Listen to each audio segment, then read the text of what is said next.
The summer movie season is well underway. It is shaping up to be one of the best seasons for fans of hero worship, with many box office blockbusters, including The Matrix Reloaded, Bruce Almighty, and X2 X-Men United. There are also plenty of other celluloid heroes, such as a hulking green monster, three angels with sass, a cyborg who might run for governor of California, and, of course, a tiny fish who's a whale of a guy. Here's a look at some of the summer's big films.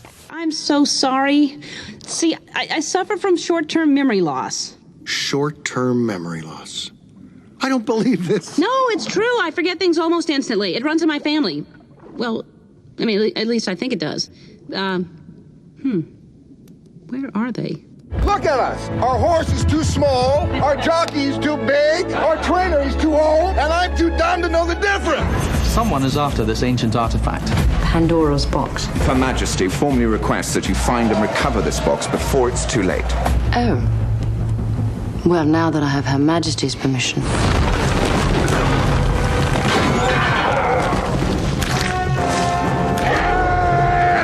What is your mission? To ensure the survival of John Connor. You are about to fail that mission. You see that? They throwing cars! How am I not see that?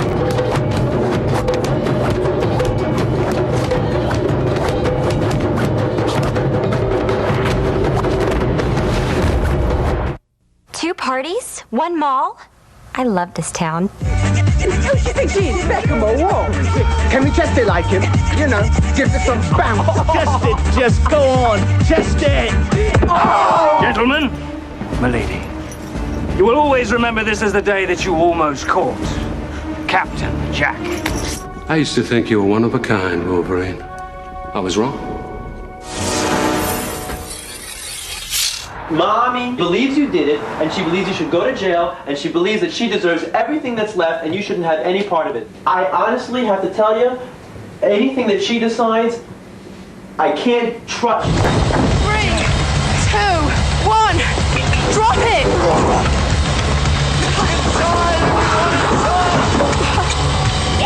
Come on!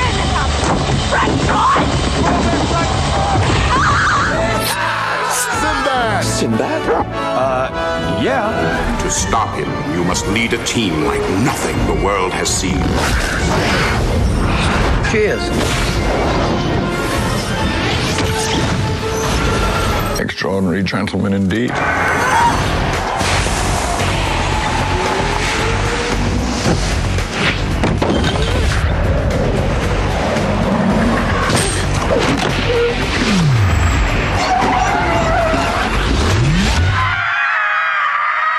This past weekend's #1 movie, the box office Charlie's Angels, made $37 million, and there are still more big hits to come with Johnny Depp, Sean Connery, Jennifer Lopez, Nick Cage, Ben Affleck, and Tobey Maguire, just to name a few. Joining me now for consideration of all this is A.O. Scott from the New York Times, from Time Magazine, Richard Corliss, Lisa Schwarzbaum from Entertainment Weekly, and from the New Yorker magazine, David Denby. Welcome. Let me just start this by going around and just tell me what you really like that's coming up this summer.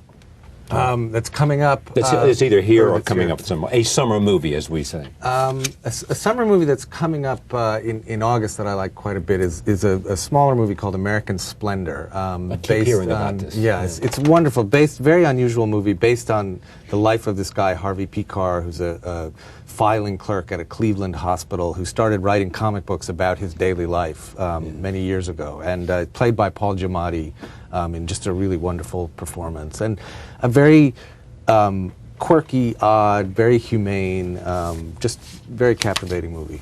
David? Capturing the Friedmans, I think, is one of the most remarkable documentaries we've seen here in like 10 or 15 years. And it seems like totally unlikely hit film about the dissolution of a family. It's as if Eugene O'Neill reimagined the Jewish family in Great Neck. Yeah. And people don't want to leave the theater, I've been hearing, that they're so intrigued by it because it's a kind of intellectual puzzle, trying to figure out who's telling the truth and who isn't, that it's hard to clear them out. They want to talk to their neighbors. And it could become an interesting commercial story because it's opening nationally and it's doing very well all over. It's one of those movies everybody wants to talk about when they walk out of it. They absolutely have to talk about it. People call, it's amazing. The big one that opened the summer that had us all hopeful was Finding Nemo, which I think will hold throughout the year as one of the best movies of the year. Why is it so good? It is Pixar. That nobody matches Pixar right now. They are in a league of their own in terms of the quality of the work they do, the humor, the beauty of their animation, the story, the voices they have. It's interesting, we have a clip of Sinbad here, and we can talk later comparing DreamWorks' Sinbad to this, but Finding Nemo is so lovely. It works for adults, it works for kids. It's interesting, too, because Tony and David are mentioning small films, and I have a feeling we four are going to be talking about a lot of smaller films that are actually more interesting than the blockbusters. And doing well at the box office. Doing well. For example, Spellbound, which is about the National Spelling Bee. Sounds completely dull, is doing lovely business, is a lovely documentary, and people, as you say, it's word of mouth, and people are telling other people, and it's one of the delights of the summer. And families are going, and they're, 10 and 11-year-old kids I know. And that is the secret of the summer, I think, that what's really happening is people are going by word of mouth. Dr. Corliss? Well, 3 of the top 25 grossing pictures in the last week were documentaries, which I wonder when the last time that happened. My favorite of the top 25 box office films. That's why he's Dr. Corliss. Docu Corliss. What was the third one? Thank you. I don't know. That's why I'm on. Was it Michael Professor Moore's Corliss. film still hanging on? Not tenured. Michael Moore's film still hanging on? Well, anyway. It could be. So. Yeah. Is it Winged Migration? Winged Migration? Winged Migration. Yes. Which may indicate that after reality television, there is a higher form, reality movies, or that films have become so cartoonish in a way that one of the most mature films of the summer is indeed Finding Nemo, which for me is the class of the mass market, and it's terrific. And it's Pixar's never done it wrong yet. They have a streak, 5 films, 5 terrific films.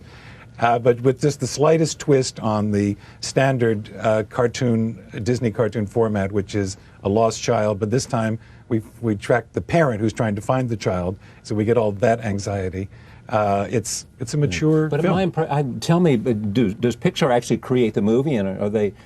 It's totally Pixar. Pixar is everything. Yes, yeah. And they are the talent, and they are the people to pay the money to, because John Lasseter is the man who created Toy Story and A Bug's Life and a sequel, and Andrew Stanton is another one of these benign madmen. And it's a cartoon. It is a cartoon, and it's funny because we're talking about the summer as having comic book movies, some of which work, some of which don't. If it's X-Men 2 or if it's the Hulk. See, I blocked on the big green Hulk already. Yeah.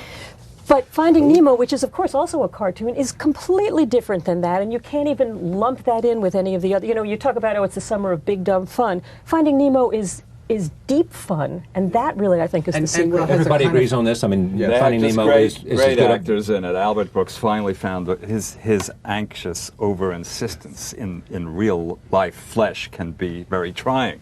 But he finally, as a fish, he's fabulous. Well, and I think that Willem Dafoe, too, recreating his role in Platoon. I would say that the actors, as you know, in cartoons, actors come into the studio months at least before the film is actually made, and the images are fit to their voices, so they may make 12 visits to the studio. But to me, Albert Brooks and Ellen DeGeneres, Willem Dafoe, and the others bring so much character to it, and of course they have characters to inhabit, that they are giving greater performances than, say, the Charlie's Angels gals, who are basically fitting themselves into cartoon shapes. And I think there's so much more care in the writing and the conception of the characters and the story and the adventures that they're having. There's just much more complete filmmaking in Finding Nemo than in the Hulk. And also, though, I think it's because it was told to tell a story. And one of the things that's happening with sequels is that they're made to fill a sequel. And so they're thinking, what can they churn out next? What's the next story that we can do for Legally Blonde or for Charlie's Angels or for any of these movies, that Lara Croft 2? Do we really want to see a second story from these? But they're thinking, well, financially it makes a certain amount of sense to try and do that. But creatively, it's missing something, which is why, for me, the things that work this summer, they could be big, dumb fun, but they tell a story and they're not there just to crank out more product. We'll come back to sequels in a moment, but let me talk about the two big movies, at least three of them, that you've, one is Terminator 3, the other is Hawk. The Hawk generally is a disappointment to almost everybody. Yes.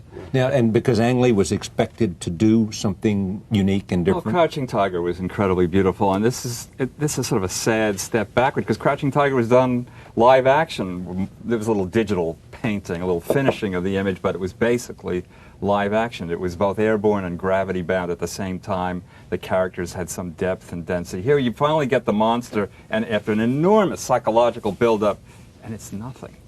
Didn't he himself say that this is going to be the biggest independent film of all time? That he warned audiences about this, which is a danger to forget that a comic book is a comic book first and foremost, even if you have Freud behind it. Meaning he took himself too seriously? I think so. It's serious in all the wrong ways. In all the ways, and I think that there's a combination of that kind of serious, ponderous, here we're going to have these Oedipal themes and these mythic resonances, and also a kind of condescension toward the material, the idea that, well, it's a comic book, so how hard could it be to make a, to make a great comic book movie for people who don't really think very much of comic book movies, which actually condescends to the form, I think. I agree, and underestimates how difficult it is to make a really effective, exactly, which is why X-Men 2 works, and why Hulk doesn't. Ang Lee's movies have always been too serious for the form. He made his martial arts film was more serious than any other, but it had a poetry and a buoyancy that this is Crouching Tiger or something. Yes, that it made it by far the top-grossing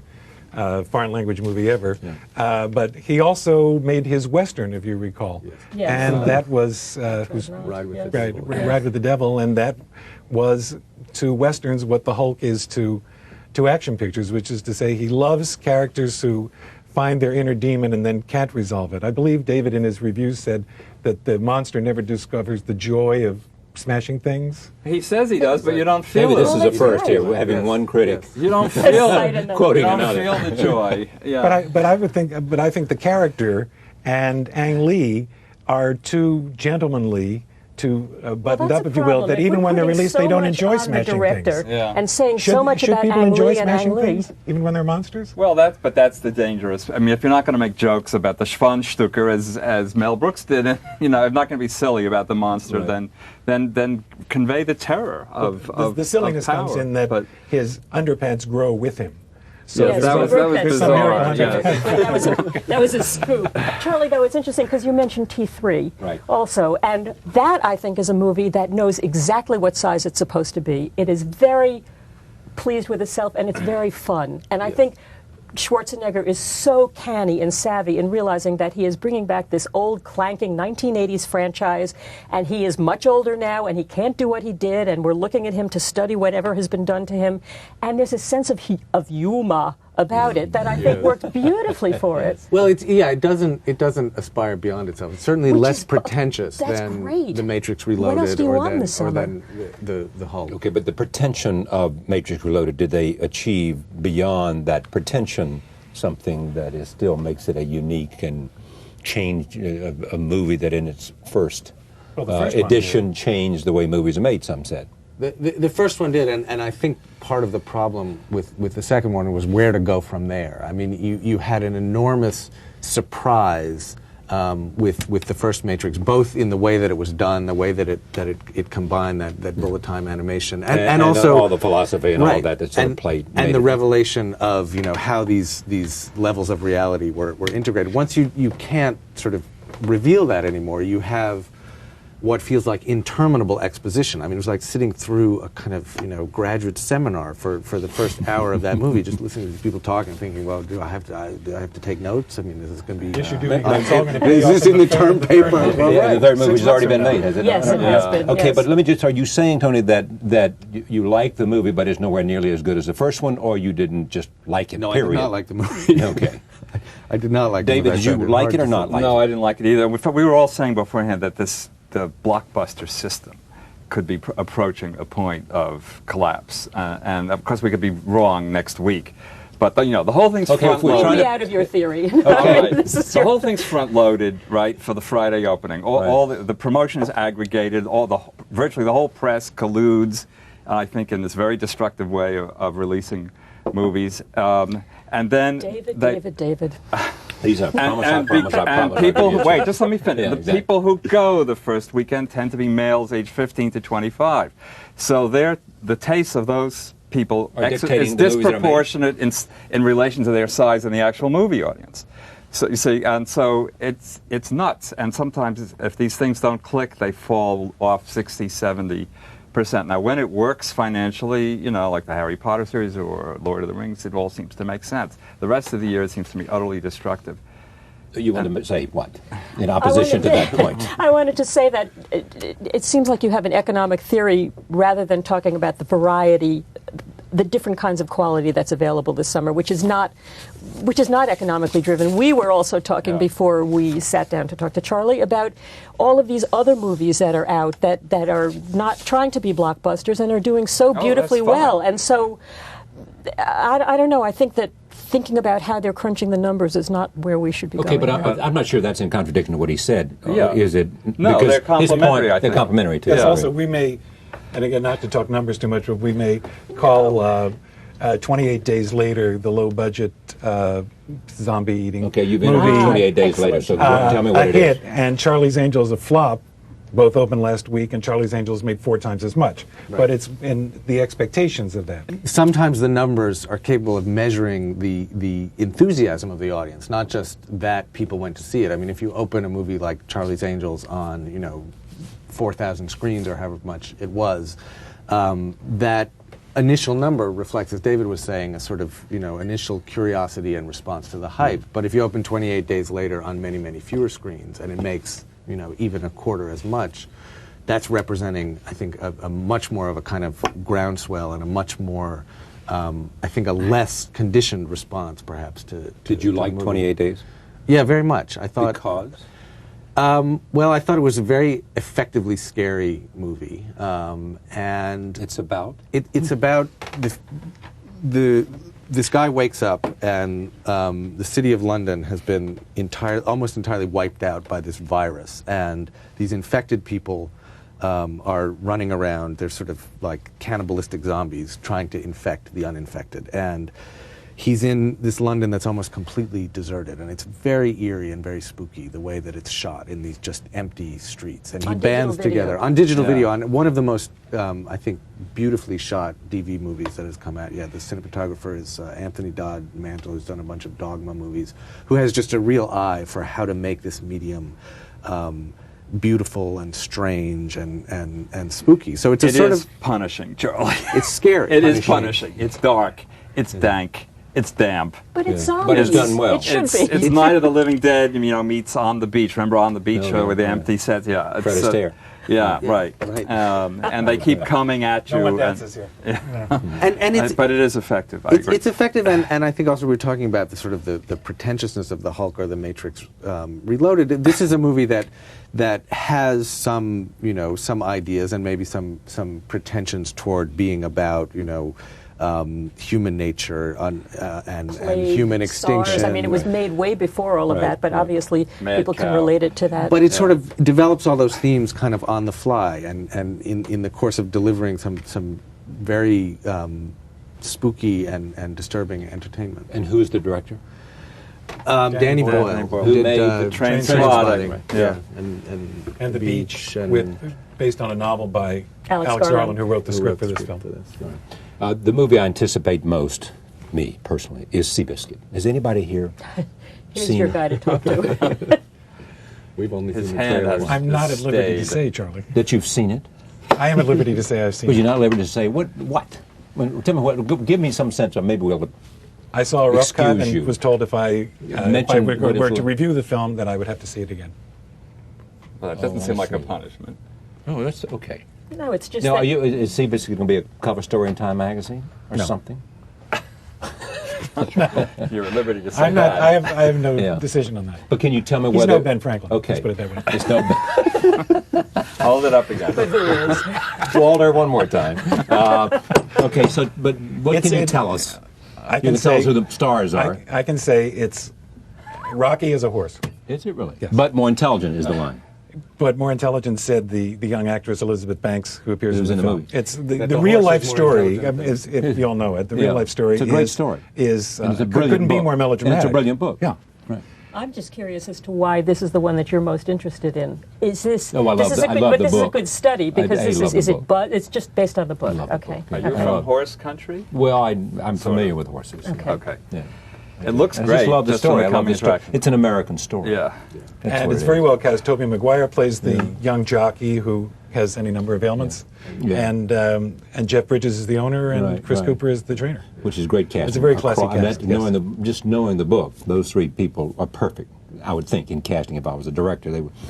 Let me just say that the thing I've seen Capturing the Friedmans, it is stunningly brilliant. I thought it was one of the most compelling documentaries I had seen in a long time. I think that, and I think Andrew Jarecki is just extraordinary being who I like a lot.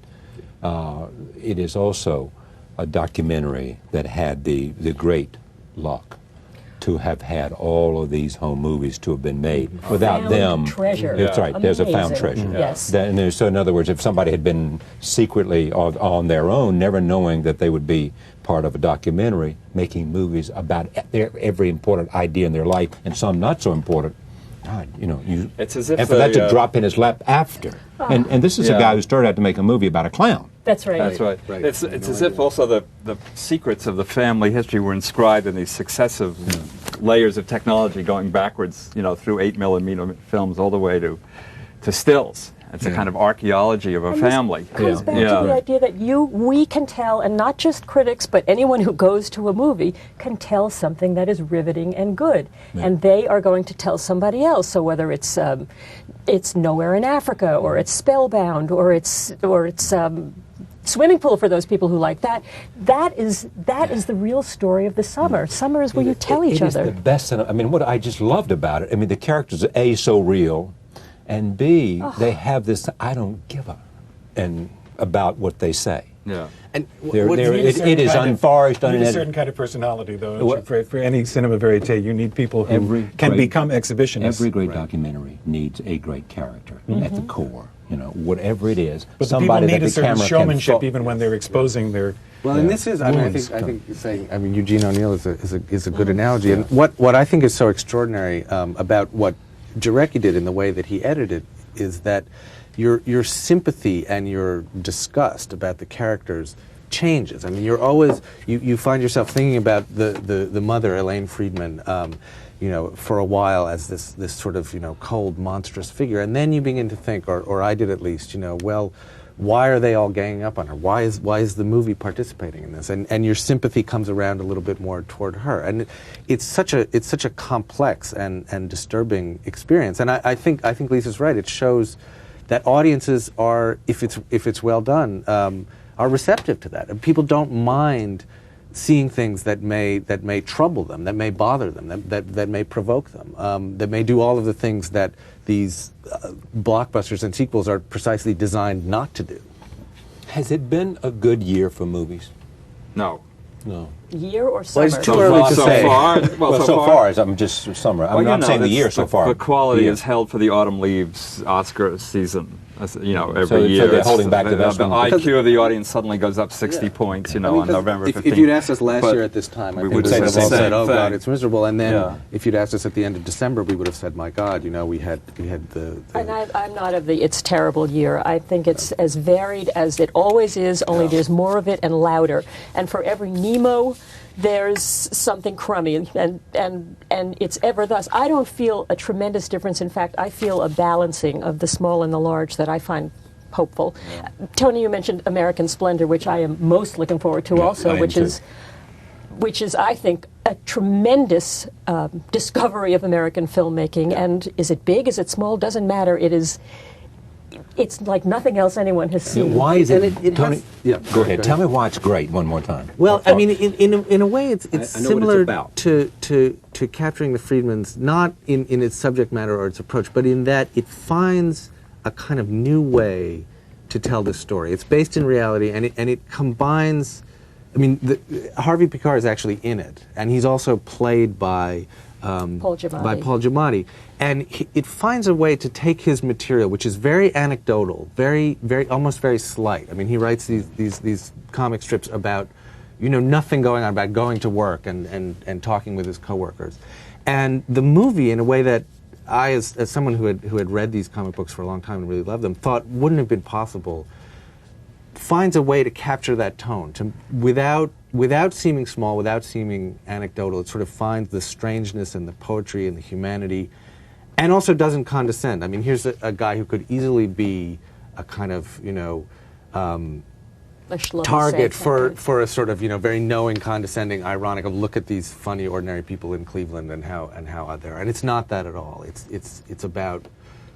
Interestingly, it's made by documentarians, yes, not feature filmmakers, which is so they have that same point of view of putting together the personal story. Yeah, and it seems to follow in a sort of trendlet maybe of that maybe began with Crumb, with Terry Zweigart. Yes. Oh, yeah, that's exactly what I thought. Of these movies that come out of and Crumb has collaborated with Harvey Pekar a lot in the past, and is in there's a character. And Terry Zweigart also went from a documentary to a fiction film. Yes, that was based on an underground comic book that was Ghost World. So there does seem to be an interesting little kind of formation here, or a nexus between movie making and these comic books. So you see what happens, Charlie.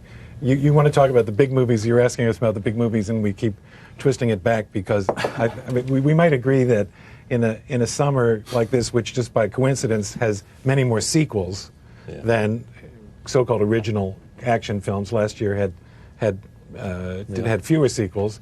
And so there's less excitement about it. My colleague Richard Schickel said to me many years ago, 20 years ago, the problem with summer movies is not that they're bad movies that you have to write about, it's that they're the same bad movie. Mm-hmm. And in a sense, although the Hulk has different bizarre qualities from T3 or X2, they are part of this large machine. And so our job is talking about these movies, and our mission is talking about the smaller ones. And I guess I would mention... He's still on the small movies. Yeah. Well, but since you came around, since you were going around the table, I will say that a small movie that I would recommend is the French film The Man from the Train or On the Train, with wonderful performances by two French veterans, actor Jean Rochefort and the actor-singer Johnny Hallyday. Oh, yes, Johnny Hallyday. I luxuriate in their expertise and their charm. What's the movie about? You could say it's about a man who gets off a train. He's a gangster. He stops in a small town. He meets this eccentric professor. He stays at the man's house. The two don't invite him, so click. We have recently lost two people, at least, who were powerful figures in the history of American film. One was Gregory Peck. Remember Gregory Peck for me? Well, Gregory Peck, and can I guess who the other one was? Okay.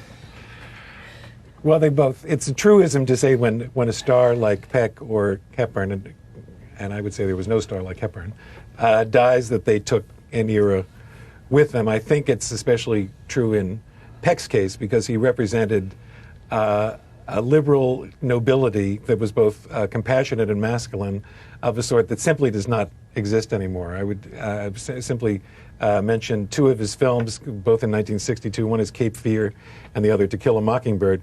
And in both films, there's a climactic scene in which he has every right to lash out at someone who's done something terrible to him, kill the bastard. And in each case, he doesn't, because he thinks in one case that it's more important to hold back because his children are watching, and To Kill a Mockingbird. And the other, he does not want to kill the man who's hurt his family in Cape Fear, because he wants the man to experience the penalty of the law. He thinks it's not up to him to kill a man. I can't imagine a climax in American movies in the last an action film in the last 10 years where it would be seen as more manly, more heroic to spare a bad man's life. That just doesn't happen. Because you want to see the state do it. You want to see the process. No, I'm saying... No, because he wants to see the criminal justice process. Yes. What people think the audience want to see now is the bad guy get blown up in the most spectacular way. It's also worth saying about Gregory Peck that when he was young, in the 40s, Spellbound, Keys to the Kingdom, Purple Plain, that there was never a more beautiful man. I don't think I'll be misunderstood if I say that in movies. Maybe Gary Cooper at the same point. David Thompson, the critic, called him lethally handsome. Unbelievable looking. I don't think he ever became that interesting an actor. It's what he stands for that's sort of more interesting than the performances themselves. Although he was in if you look at his list, there was a lot of entertaining movies like Guns and Navarone and was it 12 O'Clock? 12 O'Clock High, the war movie. There are a fair number He of had a demon baby in The Omen. The Omen. And then Didn't he play opposite Laurence Olivier in some film about... He played Dr. Mengele. Dr. Mengele, from Brazil. yeah. So he had a range. Okay. Yeah. Kate Hepburn. Well, it's interesting what you're saying about Gregory Peck standing for as what he stood for and represented as much as how he acted, because I think Hepburn obviously represented a type of woman that had never been seen before and that she owns the copyright to. It's kind of touching and ironic and I don't know what, that we have Charlie's Angels and Legally Blonde 2 out this summer, which is this what she fought for, to have these kind of bubble girls when she was always a woman who was doing things, speaking her mind as a character and also as an actress, athletic. Her idea of sex was sparring verbally, was talking to Spencer Tracy, she wanted to embrace life in that kind of very brisk way that we don't see in in the roles that women actresses are playing today, and that is tremendously missed. I think too, and one thing I was thinking about because of the coincidence of the closeness of their deaths, is that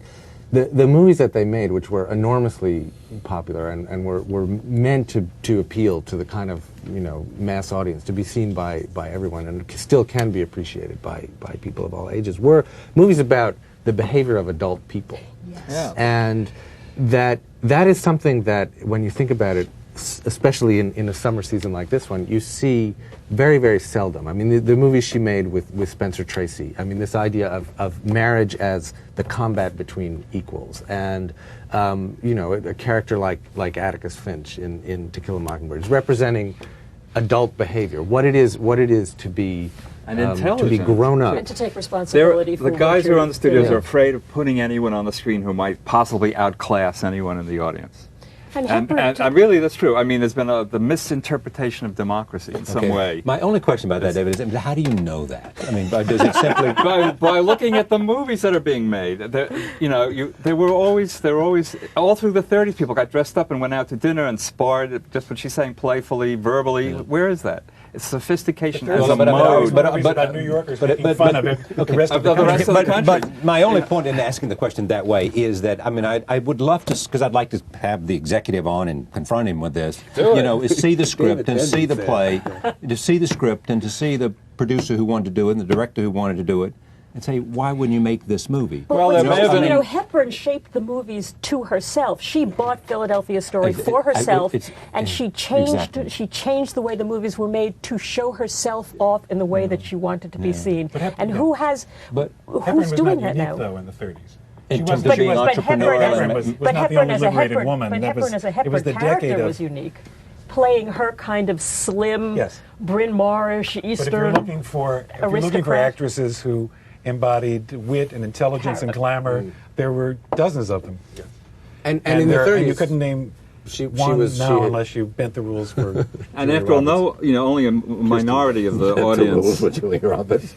Only a minority of the audience went to college in the 30s. Now everyone goes, and yet say that again. In the 30s, only a minority of the audience went to college. What, 20, 30% now? 60% so you're go. Saying we don't get the movies we deserve. And yet the intelligence level of the... Well, and I think... but is that why is that? I mean, is it because that the people who go to the movies is not an audience that wants the same kind of movies that this gets back five to of us want? economic theory. The economic theory that it's all gauged to the opening weekend. It's 15 to 25-year-old boys who go on opening weekend.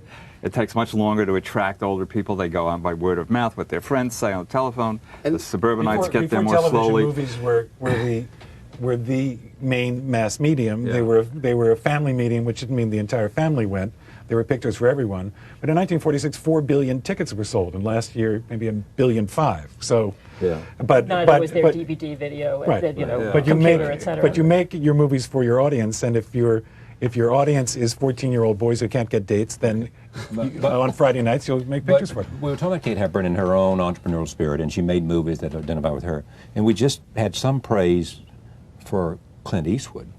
who has done just that with his own career, who's Quietly, served both ends. steadily, He's served both independently. ends. On the one hand, he's served commerce, pure commerce. On the other hand, he's made movies and taken chances. Some have not done well, and some have. And go ahead. I think too that you see an interesting trend with some of the actors of this generation in the choices that they make, who are who will do a big action movie for the paycheck, but then who will go and do a more independent or smaller budgeted or more interesting. Bruce Willis has done this. Bruce Willis has done it. Julianne Moore has done it. I mean, and George Julianne Moore, Clooney, Travolta did that. And they bring some of their the off Hollywood film for actors is very encouraging. There is the Hollywood film and the off Hollywood film, and there isn't something in between. Now it's what also there is director sort of doing that. were the best Soderbergh will movies do a 60 big years ago. picture and a small picture. We have it on the and directorial. Soderbergh and Clooney are in partnership. That's right. Tell me the best movie you've seen in the last. Take your time. Last 2 or 3 years. Just 2 or 3 years. Whoa. Take all day. No, just give me something that you walked out of the theater. We may have already talked about it. All you got to do is name a title. Capturing the Friedmans may have been it. But just say something that was so totally satisfying to you on so many levels. The movie that stays. It may be in DVD, America. The movie that stays with me, that I was in the minority for liking at the time, that David certainly disagrees with me about, that I picked as my #1 movie of 2001, that I still, every time it's on HBO, whenever I come into it, will watch for as long as I can, is AI, Steven Spielberg's AI. You know, which I think I've got to rewatch that because I didn't really watch it, and I started to buy it the other day. A, because I'm interested in artificial intelligence, A, and secondly, because Steven made it. Dave. I had got an enormous amount of pleasure out of L.A. Confidential. That may be more than 3 years ago. It is, but it's four or 5 years. I'm just trying to say 6. I'm trying to give the audience at home a kind of movie that you like. That was really rich rang the bell in for you. humor and sex and and performance and violence, all those good things. Right. Yeah. Yep. I hope Kim is doing well because she was so sexy in that movie. Yeah, she was great. Lord of the Rings, 1 really? and 2, I agree with magnificent. And the third part is coming out this winter. You're asking what we're looking for? And they're saying it's better than the first 2? I think it is a magnificent, I agree. A magnificent achievement. Okay. And he is a terrific director and a terrific Peter guy. Jackson, great. Of the last year? Don't pick it. The last 5 years, 10 years. Well, Just tell me a good I'll movie tell you that the first one resonated that with came to you. mind. All right. Talk to Her. Pedro Really? Almodovar. Yeah, I mean, that I agree. It astonished me with. Have we redeemed ourselves for Yes, you? we have. Okay, good. And what have we learned in this segment? We've learned that critics read each other, as well as the fact that there are some good movies and lots of bad ones. It is a wonderful art form, and I'm always pleased to introduce movies to this audience. Thank you very much, each of you. Thank you, Charlie. See you next time.